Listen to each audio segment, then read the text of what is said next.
Hare Krishna,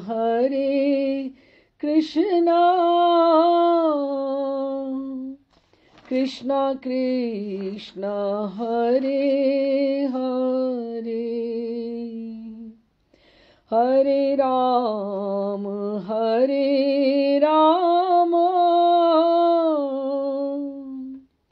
Ram Ram, Hare Hare, Hare Krishna,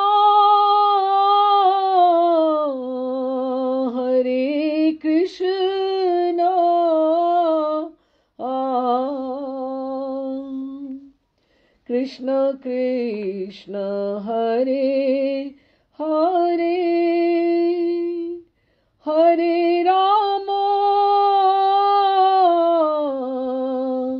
Hare Rama,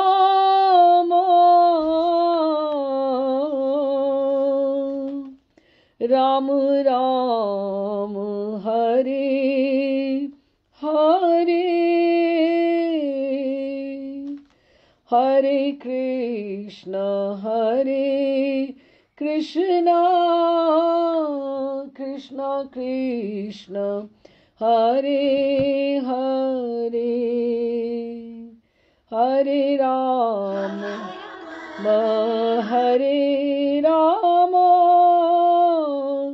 Ram Ram, Hare Hare. Shri Krishna Chaitanya Prabhu Nityananda, Shri Advaita Gadadhar Shivasadi Gaur Bhakt Vrinda, Shri Rupa Sanatana Bhatt Raghunath, Shri Jeev Gopal Bhatt Das Raghunath, एही छे गोसाई कौरी चरण वंदन, यहाँ हैते विघ्नाशे अभीष्ट पुरन, अभीष्ट पुरन, अभीष्ट पुरन।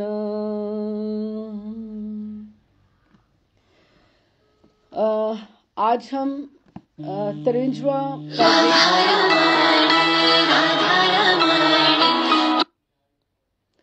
53वां पद 53rd पद शुरू कर रहे हैं। पहले इसका गायन कर लेते हैं, उसके पश्चात फिर इसका अर्थ करते हैं।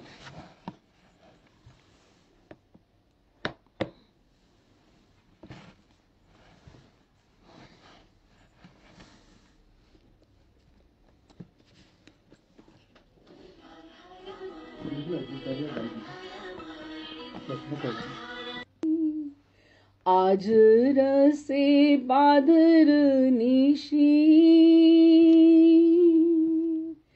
प्रेम भासी सब वृंदावन वासी, आज रसे बादर निशी,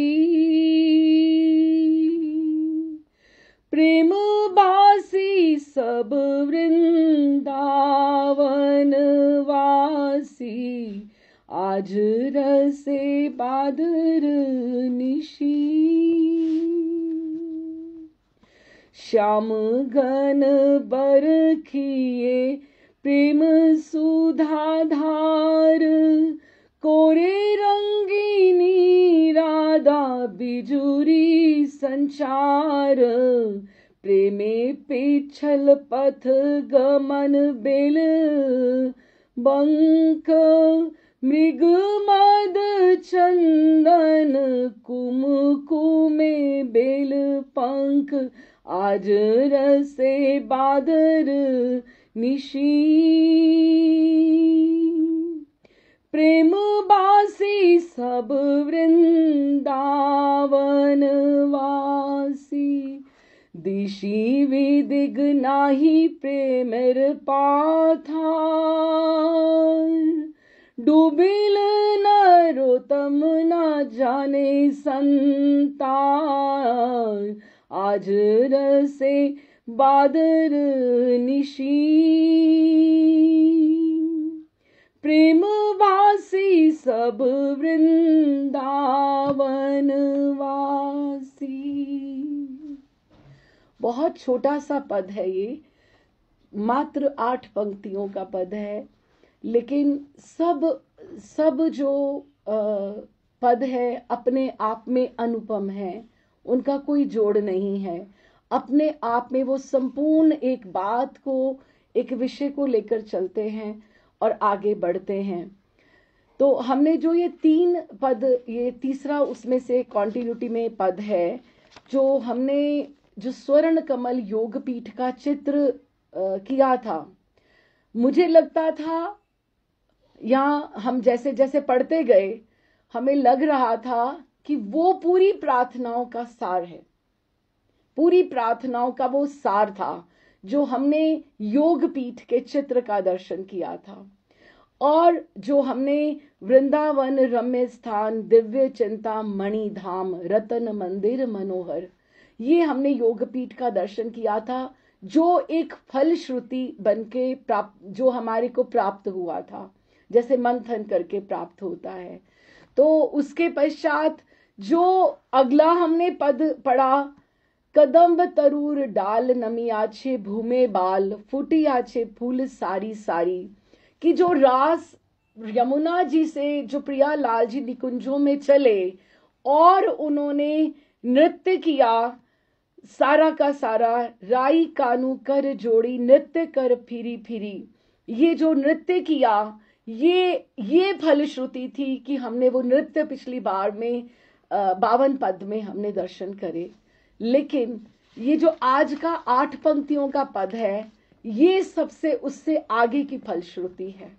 ये पूरी की पूरी नरोत्तम प्रार्थनाएं ये 3 पदों के ऊपर हम ये सोचे कि जैसे हमें फल प्राप्त हो रहा है, कि हम जैसे मानसी चिंतन करने बैठे या हम एक आशा करते हैं कि कैसे करेंगे, तो ये हमें बताता है कि कैसे करना चाहिए या तुम्हें क्या चिंतन करना चाहिए, तुम्हारे लिए क्या बचा है।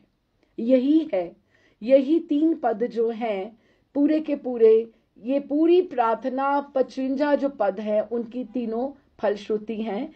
तो हम ये 53वां जो ये पद है इसमें प्रवेश करते हैं। सबसे पहले ये देखिए, जैसे हम ये बात करते हैं आज रसे बादर निशी, कि जब हमने पिछली बार की कॉन्टिन्यूटी में ही ये है कि स्वर्ण कमल की जो पीठ से प्रियालाल जी आगे निकल कर आए, जैसे वो आगे निकल कर आए हैं तो आकर उन्होंने नृत्य किया, और नृत्य करते करते, जब नृत्य करते करते श्रम हो गया, स्वेद बिंदु उनके मुक्तामणि की तरह उनके मुखारविंद पे, उनके श्री विग्रह पे झलक रहे थे। तो यही रस बादर निशी, ये इस रात्रि में, ये रात की बात हो रही, निशी अर्थात रात्रि, कि ये आज जो प्रियालाल जी का जो नृत्य हो रहा है, ये जो है ये रस बरस रहा है। और ये कैसे रस बरस रहा है? प्रेम भासी सब वृंदावन वासी, कि इसमें कोई भी बचा नहीं है, कोई भी इसमें बचा नहीं है वृंदावन वासी की। ये इतना स्वाभाविक हो गया है, इतना स्वाभाविक ये रस बरस रहा है कि आप ये नहीं कह सकते कि ये इसका आस्वादन नहीं करेगा। ये इसका रस सबको मिल रहा है, नेचुरली सबको वितरण हो रहा है, इसका सबको आराम से सहजता से मिल रहा है। तो क्या कहते हैं श्री ठाकुर महाशय ने श्री राधा माधव के पिछले जो हमने जो पढ़ा था, राई कानू नृत्य करी फिरी फिरी, उसमें राधा माधव के नृत्य रस का स्फुरन प्राप्त हुआ है। अब हम यहाँ से एक एक स्टेप चलते हैं, 8 ही पंक्तियां हैं, छोटा सा पद है। तो राधा माधव का नृत्य रस का स्फुरन प्राप्त हुआ है।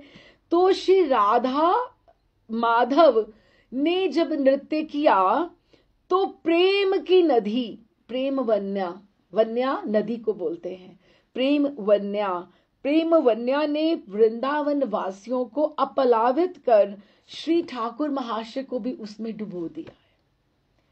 बिल्कुल उसमें डूब गए हैं, बिल्कुल जैसे वो खूब आनंदित हो रहे हैं। और इस पद को वो हमें अपने आनंद को शेयर कर रहे हैं, हमें बता रहे हैं कि उनको कैसा आनंद मिल रहा है। आज इस रास रजनी में, क्योंकि वो नृत्य कर रहे थे, जो हमने रास की बात करी थी, सबसे पहले तो आप ये समझें कि ये जो रास होता है, ये जो रास होता है, पहले तो हम ये सोचें कि हमने जब स्वर्ण कमल की पंखुड़ियां गिनी थी कि कितनी पंखुड़ियां हैं इनकी, 8 थी मेन प्रधान नायिका की जो थी, उसके बाद फिर 8 और थी, फिर 8 और, उसके आगे आगे आगे आगे बहुत सारी हैं। तो उतना ही नृत्य का यूथ जो है, उतना ही रास मंडल बड़ा है। निकुंज यमुना जी का जो पुलिन है उतना ही बड़ा है। तो ये जब रास करते करते ये आगे चल रहे हैं, तो हम ध्यान से एक झांकी उन्होंने प्रस्तुत करी है कि कैसे चलते हैं। सबसे पहले आगे कौन चलता है? धनिष्ठा जी चलती हैं, धनिष्ठा जी चलती हैं, और वो धनिष्ठा आगे बढ़ती हैं। वो कौन से रंग की साड़ी पहनती हैं? धनिष्ठा पहनती हैं हरे रंग की साड़ी पहनती हैं। और उसके पश्चात वृंदा देवी होती, सबसे आगे धनिष्ठा हरे रंग की साड़ी में। हम स्मरण करते जाएं, ये हमारा ससुराल का पक्ष है, हमें सबको ध्यान लगाकर सुनना चाहिए। ससुराल में क्या है कि रुचि है, ये सगाई हमारी हो गई है ना, हमारी दीक्षा हो गई है, गुरुदेव ने जब दे दी है दीक्षा, तो हमें कभी तो अपने घर जाना है ना, हमारा जो अपना घर है। तो सबसे पहले हमें राधा प्रियालाल जो नहीं दिखेंगे, राई कानू नहीं दिखेंगे, सबसे पहले कौन दिखेगा? धनिष्ठा सखी दिखी, उन्होंने हरे रंग की साड़ी पहनी है। उसके पश्चात वृंदा देवी, वो या तो पीत पहनती है या गुलाबी रंग पहनती है वृंदा देवी। उसके बाद कुंदलता, जो रिश्ते में ठाकुर जी की भाभी भी लगती हैं, उनको बचाकर ले भी आती हैं, अरे मेरा देवर ने तो, मेरे देवर ने तो कुछ भी नहीं किया।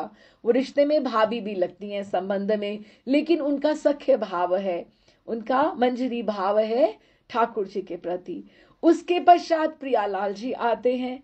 प्रियालाल जी के इधर एक तरफ ललिता जी जो हैं, वो राधा रानी की तरफ हैं, जो पान बीड़ा लिया चलती हैं, और पान बीड़े लिए हुए चलती हैं जब, और वो मयूर पिच की साड़ी रंग का उनका रंग है जो वो लिए हुए चलती हैं, उनकी यही सेवा है।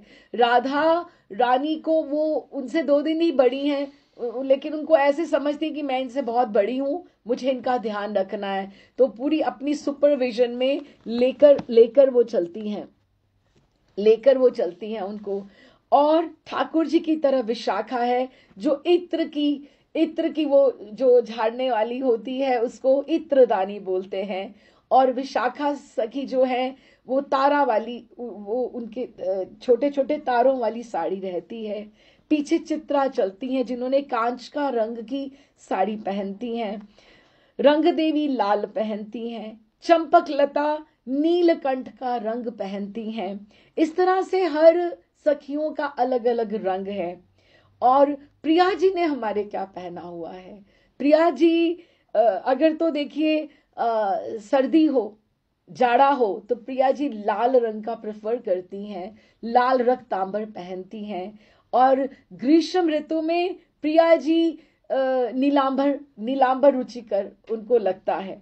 लेकिन अगर वो अभिसार की नायिका हैं, संकेत में मिलने जाना चाहती हैं, शुक्ल अभिसारिका है, अर्थात अगर वो शुक्ल पक्ष में मिलने जाती हैं, तो वो काले रंग का वस्त्र नहीं धारण करती, वो शुक्ल सफेद पहन के जाती हैं प्रिया जी। हाँ, और अगर वो कृष्ण अभिसारिक है, अर्थात अगर वो कृष्ण पक्ष में आगे बढ़ती हैं, तो वो नीला, काला, जामुन की गहरा काला रंग पहन के जाती, कि कृष्ण में अगर श्वेत पहन के जाएंगी तो सब दिख जाएगा ना, इसलिए वो कृष्ण अभिसारिका होती हैं। लेकिन यहाँ हम जो बात कर रहे हैं यहाँ हम बात करें रास रजनी की, जो पूर्णिमा की रात्रि है। तो पूर्णिमा का जो दिन है वो उस दिन श्वेत पहना जाता है। तो प्रिया जी ने इस समय श्वेत रंग पहना हुआ है। तो अब हम सारा का सारा ये यूथ है, ये सिद्ध यूथ है। हम लोग जो हैं, हम लोग अभी कहीं भी नहीं हैं। हमारी परंपरा है वहां पर, वो सिद्ध है, लेकिन हम अभी कहीं भी नहीं है। अभी हम साधन में हैं, हम अपने आप को साध रहे हैं, आगे बढ़ रहे हैं। तो ये पूरा का पूरा ये जो यूथ है, धनिष्ठा, वृंदा, ललिता, विशाखा, प्रियालाल, चित्रा, रंग देवी, तुंग विद्या, सुदेवी और प्रियालालजू, और इसके पीछे पीछे सारे के सारे हमारे आचार्य गण जो पार्षद हैं, रूप मंजरी, लवंगा मंजरी, गुण मंजरी, मंजूलाली मंजरी, रति मंजरी, सारे के सारे ये सारे आ रहे हैं, जिनके हमें नाम इतने वो फर्स्ट पेटल्स के ऊपर होने से पता है, लेकिन बाद में उनके आगे आगे भी तो बहुत है ना। तो ये आगे चल रहे हैं। तो चलते चलते अब आप ये देखिए तो क्या हुआ, चलते चलते ये आज रसे बादर निशी, कि ये नृत्य करके इतना नृत्य हुआ है वृंदावन में रास की रात्रि में, शरद पूर्णिमा की रात्रि में इतना नृत्य हुआ है कि प्रेम की नदी बह गई है, प्रेम की नदी बह गई है। अब हमने एक झांकी तैयार करी जिसको हम लेके पूरे यूथ को आगे चल रहे हैं। तो ये इस रास रजनी में श्री वृंदावन के आकाश में रस के ही बादल उदित हो गए हैं, रस के बादल हो गए हैं। ठाकुर जी तो स्वयं रस हैं, रसो वैस, ठाकुर जी तो स्वयं रस है। अनंदम ब्रह्म रसानाम रसतम, साक्षात श्रृंगार रस राज, श्याम सुंदर रसिक शेखर ही रस के बादल बरस रहे हैं। और बादलों की गोद में, उस घनश्याम की आड़ में कौन, घनश्याम जब आते हैं, जब बादल आते हैं तो उनके साथ कौन आता है, बिजुरी आती है, लाइटनिंग। तो बिजुरी कौन है, चपला, वो कौन है, वो राधा रानी है, कि प्रेम के रस के बादल बरस रहे हैं और विद्युत चपला आ रही है। तो इस श्याम नवघन में स्थिर विद्युत लता रास सरंगिनी श्री राधा सुशोभित है वहां पे। तो क्या बोले कि आज रसे बादर निशी, कि आज इतने बादल बरसे हैं कि पूरे के पूरे प्रेम भासी सब वृंदावन वासी, यही नहीं कि जो सिद्ध यूथ चल रहा है उसी को प्रेम का आभास हो रहा है। सब वृंदावन वासी, वृंदावन में जितने भी चर जीव अचर जो भी हैं सब, अब देखिए ना, जो वृंदावन वासी जो हैं वो बर्थ से, जन्म से ही वो ठाकुर जी के द्वारा चोजन है। वो उनको जन्म स्थान, जैसे ठाकुर जी ने किसी को अमेरिकन बनाया, किसी को भारतीय बनाया, किसी को अफ्रीकन बनाया, अब किसी को ब्रिजवासी बर्थ से बनाया। तो ये उनके ठाकुर जी के द्वारा वो चोजन है, ठाकुर जी ने उनको निश्चित किया। तो वो बहुत सौभाग्यशाली हैं। हम अपनी साधना करके या अपने गुरुदेव की कृपा से आगे आगे बढ़कर हम चूज कर रहे हैं, हमारे भी रास्ते खुले हैं, हम चूज करके वृंदावन वासी बन सकते हैं। प्रियालाल जी की अगर कृपा हो, गुरुदेव की अगर कृपा हो, हम बन सकते हैं। लेकिन जो वहां पे ऑलरेडी हैं वो हमारे से बहुत आगे हैं, वो ब्रिजवासी हैं, वो हमारे लिए सदा ही प्रणम्य हैं। उनको प्रेम भासी वृंदावन वासी, उनको हमारी तरह तुलसी आरती, नरसिंह प्रार्थना या दंडवत परिक्रमा क्या होता है, सूर्य जल क्या होता है, सीखना सिखाना नहीं पड़ता, उनको जन्म से ही सब पता होता है कि ये उनके लिए स्वाभाविक ही है कि ये सारे के सारे कार्तिक मास में दंडवती परिक्रमा इधर भी करनी है, इधर भी परिक्रमा करनी है, राधा दामोदर भी जाना है, नियम भी बांधना है। हमें तो ये सोचना पड़ता है कार्तिक में, लेकिन उनको ये स्वभाव में है, इसलिए स्वाभाविक है। तो फिर श्याम गन बरखिए प्रेम सुधाधार, कोरे रंग नीरादा बिजुरी संचार, कि आज ठाकुर जी ने कहा मैं स्वयं बादल बनके, क्योंकि वो स्वयं रस राज हैं, रसिक शेखर हैं, वो स्वयं बरस रहे हैं, तो श्याम घन वही क्या बरसा रहे हैं? इस पूर्णिमा की रात्रि में प्रेम की सुधा धार बरसा रहे हैं, प्रेम की सुधा धारा बरस रही है।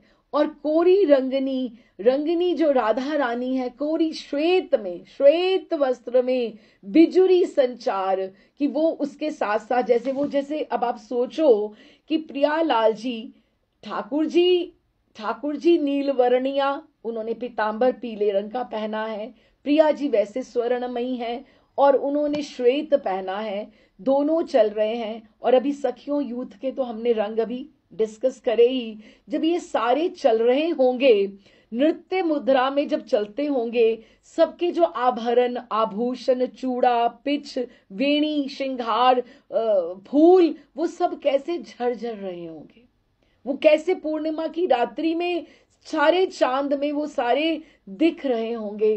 क्योंकि चांद की जब शरद पूर्णिमा की रात्रि है तो आपको तो कोई लाइट जगाने की बाहर जरूरत ही नहीं है। और यमुना पुलिन पे तो ऐसे ही प्रकाश, कितना अधिक रिफ्लेक्शंस ही यमुना के ऊपर कितनी आ जाती है शरद पूर्णिमा की रात्रि में। तो मदन को भी मोहन करने वाले मदन मोहन सुंदर मोर पिच चूड़ा लगाए और प्रिया जी सुंदर केश राशि, वेणी और श्रृंगार किए हुए, अपना आभरण आभूषण सब सखियां पहने हुए वो जब चल रहे हैं, तो प्रिया जी वो और ठाकुर जी बिजुरी संचार, बहुत सुंदर एक दृश्य उपस्थित हो रहा है। तो क्या होता है? प्रेमे पिछल पथ गमन बेल बंक, मृग मद चंदन कुम कुम बेल पंक। मृग मद किसको बोलते हैं? कस्तूरी को। ठाकुर जी जो यहाँ पे धारण करते हैं, कस्तूरी का तिलक धारण करते हैं।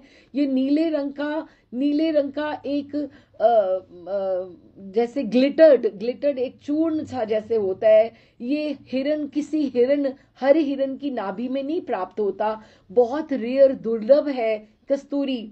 और प्रिया जी जो लाल बिंदी लगाती हैं, उसके नीचे उनको रति मंजरी, जो रघुनाथ दास गोस्वामी पाद है, वो नीचे लाल बिंदी के नीचे एक कस्तूरी की बिंदी लगा देती हैं, ताकि प्रिया जी को नासिका में एकदम, प्रिया जी को वो सुगंध आती रहे, ताकि उनको लगे कि ठाकुर जी मेरे पास ही। क्योंकि ठाकुर जी धारण करते हैं कस्तूरी, तो प्रिया जी को एकदम एक बिंदी मात्र से उनको लगता है कि ठाकुर जी की सुगंध कहीं आसपास, ये एक बिंदी नीचे वो लगा देती हैं।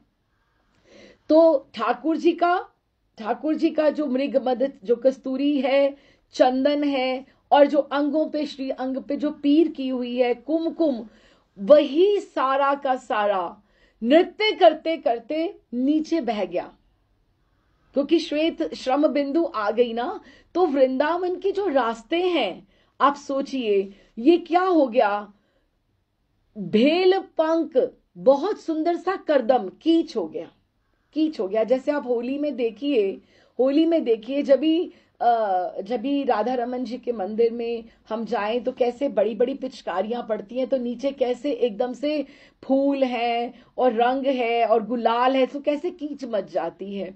तो वृंदावन इस रास रजनी में कैसे हो गया, ये पूरा का पूरा क्या आया नीचे, सब सखियों का मृगमद ठाकुर जी का और सबकी अंग की पीर, ये सारा का सारा कीच जो है, ये इस चीज से बन गया।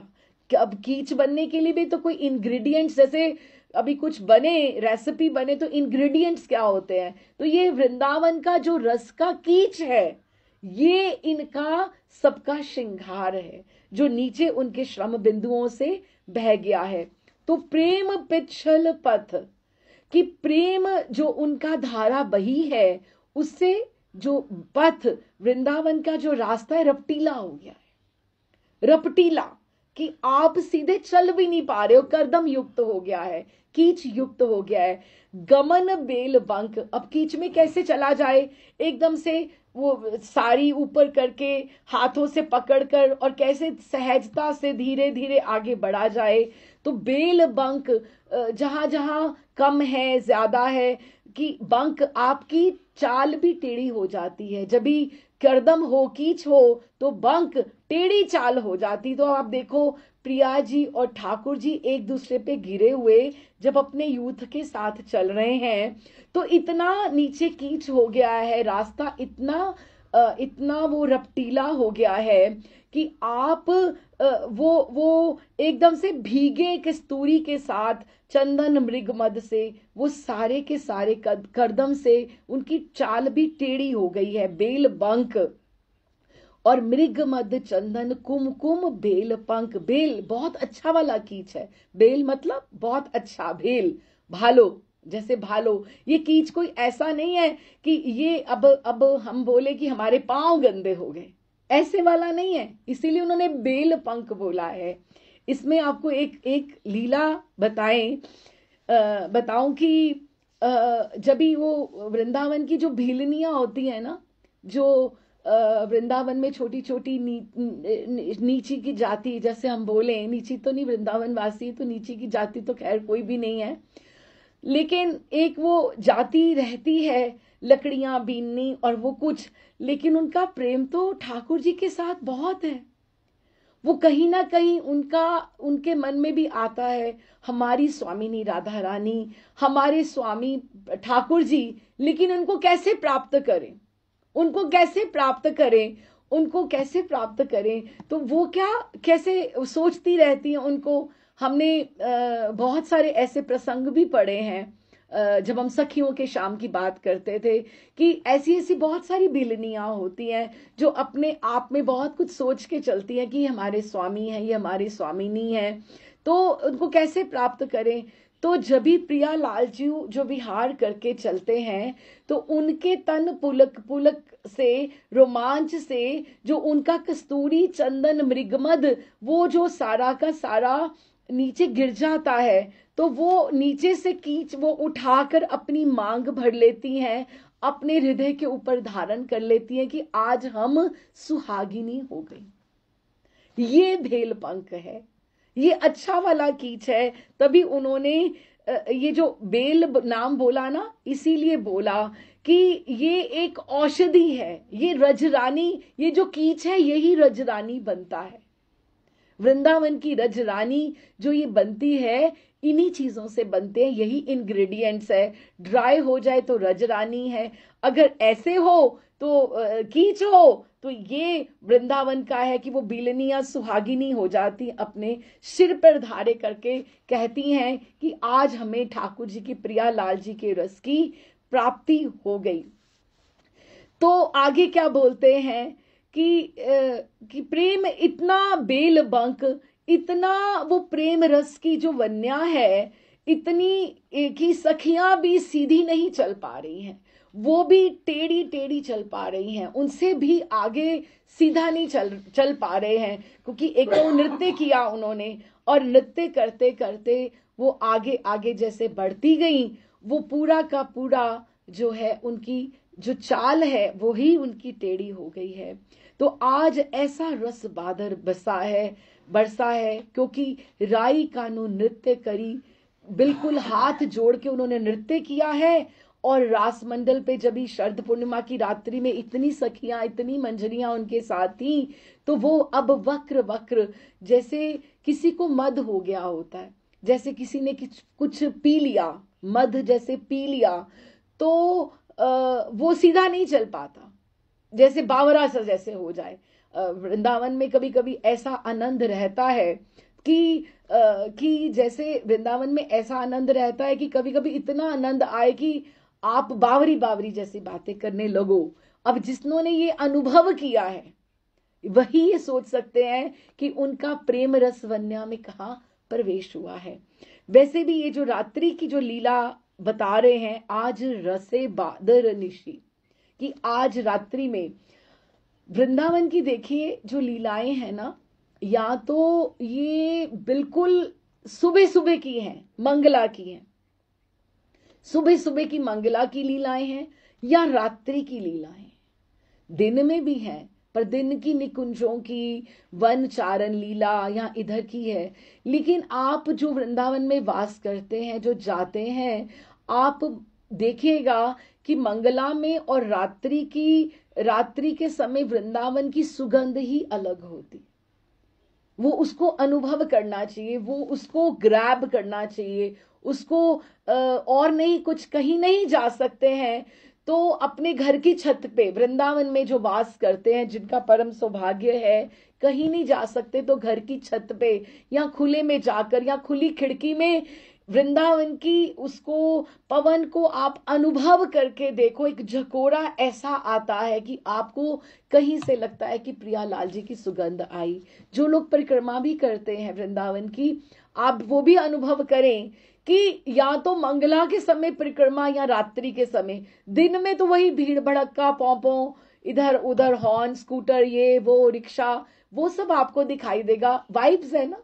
लेकिन उस समय क्या रहता है, रात्रि में या अर्ली मॉर्निंग में, जो पूरी की पूरी प्रकृति वृंदावन की जो है वो सजीव हो उठती है। वो सोती नहीं है, वो शयन नहीं करती, वो सजीव होके वो वाइब्स भेजती है आपको।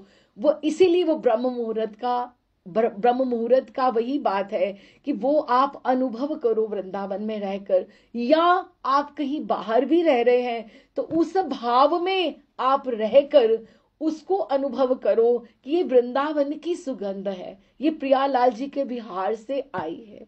तो मॉर्निंग और लेट इवनिंग की जो वाइब्स हैं वो बहुत सुंदर प्रियालाल जी की हैं।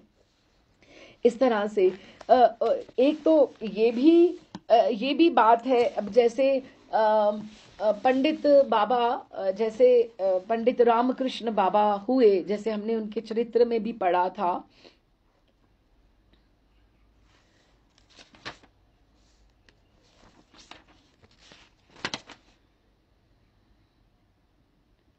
उनके चरित्र में भी हमने पढ़ा था कि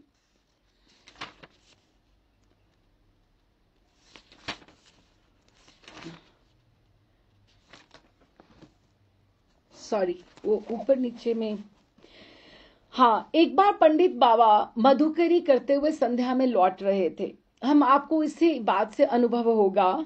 वे और बाबा रास्ते में दाऊ जी की बगीचे, ये जो रमन रेती का रास्ता था, दाऊ जी की बगीचे के कुछ देर पुलिया पर बैठ गए। वैशाख का महीना था। अभी पिछले ही थोड़े दिन का पहले का ही अगर हम मौसम भारत का महसूस करें तो सूर्य अस्त हो चुका था। अंधकार में पुष्प पल्लव रहित पेड़ों के झुरमुट, दिगंबर वैरागियों के झुंड सरीखे कुछ कुछ दिख रहे थे कि वृंदावन में, अब ये 200 साल पहले की लीला है तो आप सोच सकते हैं कि उस समय पेड़ वगैरह, प्रकृति कितनी ज्यादा घनी होगी रमन रेती में। अभी तो बहुत फ्लैट्स वगैरह सब घर बन गए हैं, तो वहां बहुत कुछ, वहां झुंड दिख रहे थे, पेड़ों का झुरमुट दिख रहे थे। उसी समय हठात उनको, उनके शिष्यों को प्रतीत हुआ कि वातावरण में एकदम अपूर्व स्निग्धता। अब ये एक अनुभव की बात होती है जो वहां रहते हैं कि आपको कोई एक झकोरा आएगा, आपको ऐसे लगेगा कि अभी आपसे कोई पास में से कोई निकल कर गया, आपको नहीं दिखाई नहीं देगा, लेकिन आपको एक पवन का झकोरा जैसे आया कि अपूर्व स्निग्धता और शीतलता छाई हुई है और कदम्ब के पुष्पों की दिव्य सुगंध से दिशाएं एकदम महक उठी। तो उन्होंने, उनके शिष्य ने चमत्कृत होके बाबा से कहा, अरे बाबा ये क्या, कि दोनों ने अनुभव किया। अब बाबा तो मुस्कुरा उठे कि अभी लगता है कि कोई लीला हुई है आसपास में। तो उन्होंने, शिष्य ने पूछा, अरे ये क्या, ग्रीष्म का जो वातावरण था अचानक अनायास ही बदल गया, कि ये तो वैशाख का है लेकिन एकदम से ही बदल गया। शरद ऋतु की एकदम से शीतलता और वसंत सी कदम्ब के फूलों की महक लग रही है। कदम्ब में फूलों के, कदम्ब के गुच्छे आते हैं, और शरद ऋतु की शीतलता आपको गर्मी में कैसे महसूस हो। तो बाबा ने कहा, पंडित बाबा ने कहा, यही वृंदावन का वास्तविक स्वरूप है। जो वास करते हैं, जो वहां पर जाते हैं, कभी कभी वृंदावन अपना ऐसा स्वरूप, ऐसा अनुभव कराता है, क्योंकि वृंदावन में 6 ऋतुएं एक सदा ही साथ ही विराजमान रहती हैं। वृंदावन ने कृपा कर तुम्हें अपने अप्राकृत स्वरूप की एक झलक दिखाई है। ऐसी हमें भी वास करते हुए वहां पे प्रार्थना करनी चाहिए कि हमें इस प्रगट वृंदावन में उस अप्रगट वृंदावन की एक झलक दिख जाए। तो साधकों के प्रति वृंदावन बीच बीच में ऐसी कृपा करते हैं, ये आचार्यों ने लिखा है। लेकिन अगर हम दुकान नहीं खोल के बैठेंगे, हम समझेंगे नहीं कि ये कैसे कब होगा, हम सोच के नहीं देखेंगे, तो हमें अनुभव भी नहीं होगा। जब हम अगर उस समय सो रहे हैं या हम उस समय और किन्हीं कामों में व्यस्त हैं, तो अगर हमने वो समय खो दिया तो वो तो हमें दिखाएगा नहीं। इसीलिए late evening and early morning में ऐसी वाइब्स रहती हैं। तो साधकों को प्रति वृंदावन बीच बीच में ऐसी कृपा करते हैं, लेकिन उन्हें चाहिए इसे किसी से प्रकट ना करें, किसी से शेयर ना करें, केवल इसको अनुभव के लिए अपने पास रखें कि इस तरह से ये चीजें जहां उनको अनुभव होती हैं। वैसे भी प्रभुदत्त ब्रह्मचारी जी ने भी लिखा कि जब वो वृंदावन में मधुकरी करने जाते थे बाबा लोग, तो एक बाबा किसी के कंधे पे हाथ रखे अपने शिष्य के, वृद्ध बाबा जाते थे, तो जब वो हाथ उठा लेते थे, तो जब हाथ रखते थे तो उनको केवल यमुना पुलिन और एक मंदिर ही मंदिर सब दिखाई देते थे। और जब भी बिहारी जी का जैसे मंदिर है, या मदन मोहन जी का टीला है, राधा रमन गोपीनाथ जी का जो शिखर है वही दिखाई देता था, या गोपेश्वर महादेव वही टीले ही दिखाई देते थे।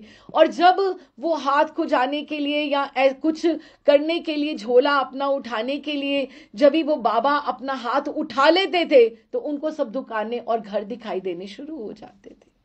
कि उनके स्पर्श में इतनी शक्ति थी कि वृंदावन का, कि जब वो अपने शिष्य के कंधे पर रखते थे हाथ, तो उनको केवल शिखर ही मंदिरों के दिखाई देते थे, या यमुना पुलिन, निधिवन, सेवा कुंजी दिखाई देते थे। तो इस प्रगट वृंदावन में वो अप्रगट वृंदावन छिपा हुआ है। केवल मात्र हमें उसको खोलकर एक वेलकम करने की, हमें एक उसको अनुभव करने के लिए अपनी भुजाएं खोल के, आंखें खोल के एक बार दर्शन करने का प्रयास तो करना पड़ेगा ना, स्वयं ही करना पड़ेगा उसके लिए। तो उसके बाद कहते हैं, ये जो पिछल बेल बंक है, ये एक औषधि की तरह है, बेल बंक। और बेल बंक ये जो बेल पंख अच्छी वाली जो कीच है, यही रजरानी है, यही औषधि है, यही औषधि है प्रियालाल जी के प्रेम को प्राप्त करने के लिए। तो अभी उसके लिए आगे बताते हैं, जो इसकी अंतिम पंक्तियां हैं, दिश विदिश दिग विदिग नाही, प्रेम पाथार डूबिल नरोत्तम न जाने संतार। दिग विदिग कि नरोत्तम ठाकुर जो है, डूबिल नरोत्तम, ये इतना आनंद है। अब ये देखो, ये जो हुआ तो ये रिएक्शन, ये जो पद लिखा गया है कि पिछले पद के बाद उनको विराम हुआ है, तो ये वापस अगला पद आया, नहीं तो ये उसी का पाठ है, उसी पिछले वाले का ही पाठ है। क्योंकि नृत्य करते करते वो स्वर्ण कमल की पीठ से ही तो चलते हुए आ रहे हैं, 3 पद इकट्ठे चल रहे हैं। तो अगर ये डूबिल नरोत्तम, ये इतनी प्रेम रस की धारा बह गई है कि नरोत्तम ठाकुर कहते हैं कि मैं इस प्रेम रस धारा में डूब रहा हूं, इतना आनंद है, इतना आनंद है। दिग विदिग, कौन सी दिशा है, कौन सा रास्ता है, मुझे कुछ दिखाई नहीं दे रहा है, मुझे दिशा का कोई ज्ञान नहीं है। प्रेमेर पाथार, बस यही पता लग रहा है ये प्रियालाल जी का प्रेम रस धारा है, प्रेम रस धारा है, ये प्रेम का पथ ही है जिसकी प्रेम की नदी में मैं डूबता जा रहा हूं, डूबता जा रहा हूं।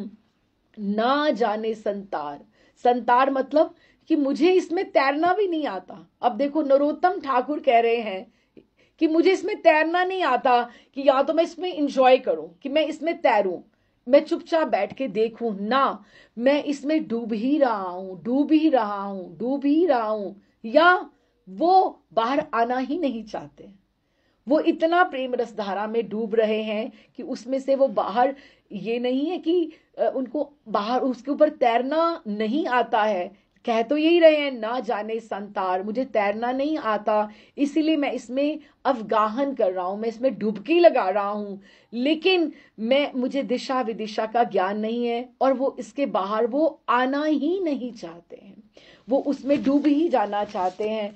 और अगर आप देखिए कि अगर वो यहाँ इस रस में से बाहर नहीं आते तो हमारे लिए तो ये पद की रचना भी नहीं होती, और ये आनंद कितना बड़ा होगा जिसमें ये फलश्रुति है, ये तीसरी फलश्रुति है। पहला उन्होंने जो दिखाया, दूसरा दिखाया, और ये तीसरा पद, अगले पद से जो 2 पद अंतिम के हैं उसमें उनकी टोन बिल्कुल बदल जाएगी। ये 3 पदों में एक ही टोन चली है, एक के बाद एक कदम, उसके बाद ये लास्ट फलश्रुति जो थी यही थी कि इसी प्रकार वृंदावन के प्रेम रस कवन्या का इतना जो रास्ता है वो पूरा श्रावण मेघ जैसे बरसते हैं। घनश्याम ठाकुर जी के महावृष्टि से, रस से इतना जल प्लावित हो गया है कि मुझे दिशा का भी ज्ञान नहीं पड़ रहा है। और वृंदावन में इतनी कीच बन गई है, काहे की कीच, प्रेम रस की सृष्टि हो गई है, प्रेम का सागर बन गया है, और दिशा विदिशा भी समझ में नहीं आ रहा। उसी प्रेम के समुद्र में श्री नरोत्तम ठाकुर महाशय डूबे पड़े हैं, वो तैरना नहीं जानते। इससे प्रेम की मूर्ति श्रील ठाकुर महाशय को राधा कृष्ण प्रेम रस की नदी में, वन्या में एकांत उनका वो कितने निमग्न हो गए हैं, हाँ, कि ये समझ में आ रहा है कि कितने वो निमग्न हो गए हैं कि 8 पंक्तियों का उन्होंने इस तरह से हमें लिखकर एक पद समझाया कि इतना आनंद मिला है, मुझे इतना आनंद मिला है कि मैं इसमें डूबना ही चाहता हूँ, मैं इससे बाहर नहीं निकलना चाहता हूँ। या वो साधकों को बता रहे हैं कि आगे बढ़ते जाओ, हिम्मत रख के, सांत्वना अपना करके अपने आप को साधते जाओ। अगर तुम सही रास्ते पे गुरु कृपा से आप चलते जाओगे तो एक महासागर, एक प्रेम का रस सागर ये तुम्हारी प्रतीक्षा में है कि तुम भी ये ऐसा ही दर्शन कर पाओगे जो उन्होंने इन 3 पदों में हमें बताया है। तो बस ये आज ये रसे बादर निशी, कि आज रात्रि बादर बरसे हैं। ये कौन से बादर? घनश्याम और बिजुरी राधा रानी, और प्रेम रस की वृष्टि हुई है, सखियों की चाल टेढ़ी हो गई है, और कीच बेल पंख ये जो है, और नरोत्तम ठाकुर उसमें डूब रहे हैं, आनंद में अवगाहन कर रहे हैं, और साधकों को भी, हमें भी बता रहे हैं कि आगे कितना महासमुद्र प्रेम का रस की सृष्टि वृंदावन में संचार हो रहा है। अब कमी है तो हमारे में कमी है कि हमें आगे कैसे बढ़ना है। तो बस इसके साथ ही छोटा सा ये 8 पंक्तियों का पद था, तो यहाँ ही विश्राम करते हैं। अभी बस 2 ही पद है, एक हम कल करेंगे और एक अगले संडे। तो उसके साथ हमारा ये नरोत्तम ठाकुर प्रार्थना का यही विश्राम हो जाएगा। तो बस इसका अगर हम ये सोचें कि अभी प्रेम भासी सब वृंदावन वासी, कि ऐसा प्रेम बरस रहा है वृंदावन में तो कोई भी जाता है तो प्रेम रस धारा उसके ऊपर बरसती है। बस हम ठाकुर जी से, अपने गुरुदेव से यही करें, वो नित्य रस वो बरस रहा है। बस अब हमें कुछ योग्यता प्राप्त हो, हमारा कुछ साधन भजन तो कुछ है नहीं है, कोई योग्यता नहीं है, हमारी पात्रता नहीं है, केवल और केवल हम उनकी कृपा की तरफ निहारें कि आप हमारे ऊपर कृपा करके, हम भी, ये रस तो बरस ही रहा है, कि हम भी इसी रस में हम कभी भीग पाए ठाकुर जी के, ये इसी प्रार्थना के साथ यहाँ हम विश्राम करते हैं। राधे श्याम जी, राधे श्याम। हरे कृष्ण।